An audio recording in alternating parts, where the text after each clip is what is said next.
What's up, guys? Welcome back to the Bianconerizone for another daily news video, the second one of the new year 23. Also, a day closer to Serie A returning, and especially Juve playing away to Cremonese. But we will get into that during the lives, previews, all that stuff. But it's January. That means a transfer season is still, playing out, just open. And we are wondering if we are going to do any business, especially after the 18 when the new board gets quote unquote officially elected. Let's see, but there are rumors, some weird ones, I'm gonna say, but also some good ones, or like some confirmation or from things we were getting maybe from lesser sources, if you want to say. But we're gonna get into it. But before we get into it, please like the video and subscribe to the channel as always. And yeah, we're gonna start off with, like you see on the thumbnail, it's the poll. That's according to Calciomercato and other sources as well, saying or claiming Juve are amongst other Serie A teams following the situation of Rodrigo De Paul. Now, I'm gonna say, or like, how do you want to say that? I'm gonna say really quickly where my stance is. I don't want Rodrigo De Paul. I think that ship has sailed. Can he do a job for us? Yes, but that's not what I'm looking for this team. Actually, when he was at Udinese, excuse me, I was pushing for it, or like I was hoping, because his numbers at Udinese were criminal, if you want to call it, across Europe. Like if you compare positions, and all those things, it was a deal you had to do, basically. But we didn't. He went to Atletico, and I think he took steps back. Even at the World Cup, I know people raved about him, but just purely, like, there were games, I'm going to say more bad games than good games, where he was just not good. Like, it was frustrating to watch, man. I wasn't even supporting Argentina. And it was frustrating to watch because I thought in most of the games he was bad on possession, making silly fouls. But what kept him going, it was that he had an insane drive. Like he kept going. Like he looked like he can play another World Cup, another 10 games or whatever, 120 minutes. I don't know what he was on about, in terms of intensity and all those things, and drive and desire. But technically, I thought he was not that good. Like, I'm sorry, I actually thought he was poor most of the time. I've seen him at Atletico. Now, you can say you don't lose your ability, which might be true, but he's not even close to the player he was at Udinese. At Udinese, he created a lot. Like, if you look at his numbers back then and you compare them to players across Europe, he was at the top. He was on something completely different. I think that ship has sailed. I think it's done. Don't go for it. I think they paid 40 mil for him, so they probably want to recoup most of that money back. He's on big wages now. I think it's a no-go. I think we need to go a completely different direction, in my opinion. Something completely fresh, new. And he hasn't played for us. And it's not comparable to the Pogba situation about getting old players back or whatever, or the Bonucci situation. But I think it's done. I even think he shouldn't return to the Serie A. I think he needs to do something completely different. Just my opinion. But we're linked with him. We have been linked with him for a while, even last summer. So let's see. But I don't think we even are going to consider that deal, going off what Atletico usually asks for his players, and the money is on already. But it's out there in the news. We need to talk about it. Let me know what you think. But for me, it's a no. Then let's move on to the McKennie news. And before I get into it, yes, it's Calciomercato, because I got that remark. But they've been pretty decent over the last couple of months, I'm going to say, even from last summer. I'm not going to say this is 100% accurate, but it could be. Because, like I said yesterday, Bournemouth have money now. But also, the report basically said what I claimed yesterday, or like what I suggested yesterday. Will McKennie go to Bournemouth? The report is Bournemouth would seem willing to spend the money, 35 to 40 million, asked for by Juve for McKennie. However, the Bournemouth project doesn't seem to convince West Ham. He would prefer a more ambitious one. Now, the first part, I'm still struggling to believe that we actually are asking for that money. Maybe that part lesser than the fact that a team actually wants to pay that money. Because if we pull this one off, if we get that type of money from McKennie, amazing. Now, the second part is what I suggested yesterday. Does McKennie want to go to Bournemouth and play relegation football, basically? I don't think so. And why would he? Why would he? Because I think he can get a better club. Maybe not a better fee for us, all those things, but I think he can go to the better club. Because he's not a footballer where you're like, he has absolutely no talent. It's just not what I want for the club, or like what I personally like.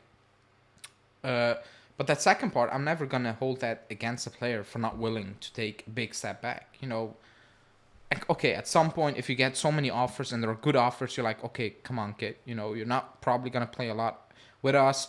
Take one of those opportunities. But Bournemouth, going from Juve to Bournemouth, I don't like personally. Like, put yourself in his shoes. He's relatively young. He's basically the face of the American football, one of those faces. I think he knows he will get a better offer or like a better opportunity. I personally, if I were McKennie, I wouldn't go to Bournemouth. So I'm not holding that against him if that's actually the case. But maybe this is the first offer or first interest for many to come. Maybe many other offers will come in very soon. Like we don't know. Because, you know, he's on the market basically for over a year now. Or like he's one of the players, maybe not officially on the market, but where, you know, the club will, you know, say yes to an offer if the offer is decent enough. But let's see. No official offer at this moment in time, but just interest. But it's kind of heating up now. I'm still thinking summer, not January. But let's see. Now let's move on to a player we are going to discuss in the live as well. And that's Fresneda. Because his name is popping up more often. Romano said that we are interested. And today Romano said Newcastle, Juve and Dortmund are in the race for the talented right back Ivan Fresneda, as reported last week. Newcastle are exploring new right back options and already had first contact with Fresneda. Now, again, I only watched him play once, and that was a few days ago against Real Madrid. Other than that, I have absolutely nothing to go off other than stats, reports that I read, scouting reports, and that's absolutely everything. Like, that's it.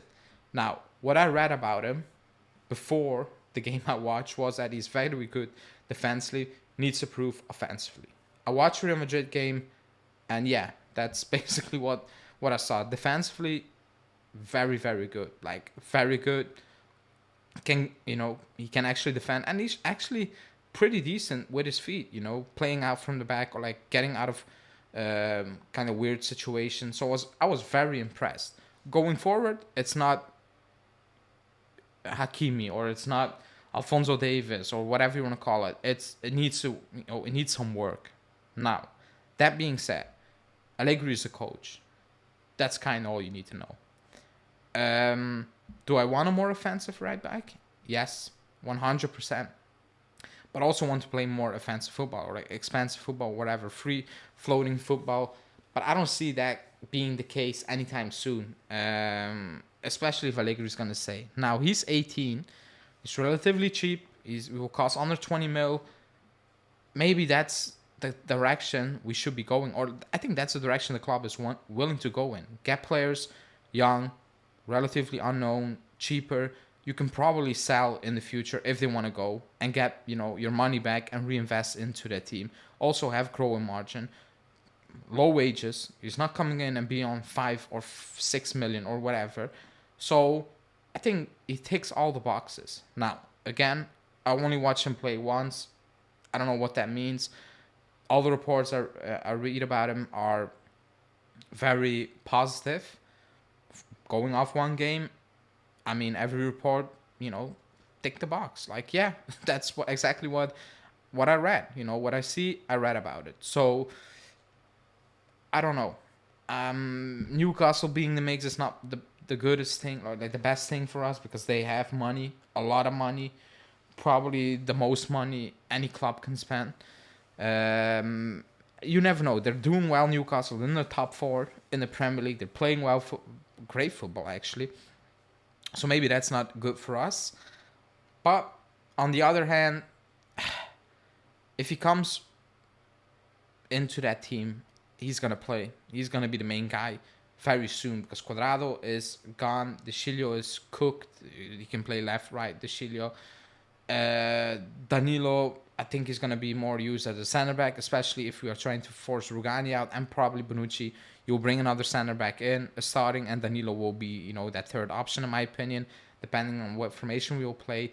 But I think it's an opportunity we should be seriously looking at, especially for that price. But let's see how that will develop. He's a name, I think he's a quote-unquote hardest name to keep an eye on at this moment in time. But let's see how that will develop. And before we wrap it up, it's an update on Huijsen from Romeo Gresti, saying new positive contacts between Juventus and Huijsen's entourage on the renewal. Parties working to define a meeting in the coming days, but talks are progressing in the right direction. Now, that's good news because I don't know if he's going to make it, if he's going to be a big star, but he has all the attributes besides physicality, but that will come to actually make it in Serie A, I believe, because he's very good defensively, positioning well. He has great feet, like excellent feet, basically. It's like he can play out from the back like I've not seen in a very long time from a player that young. He's very good. Let's see if he's gonna make it, but I think it's very important to keep those youngsters in and around the team.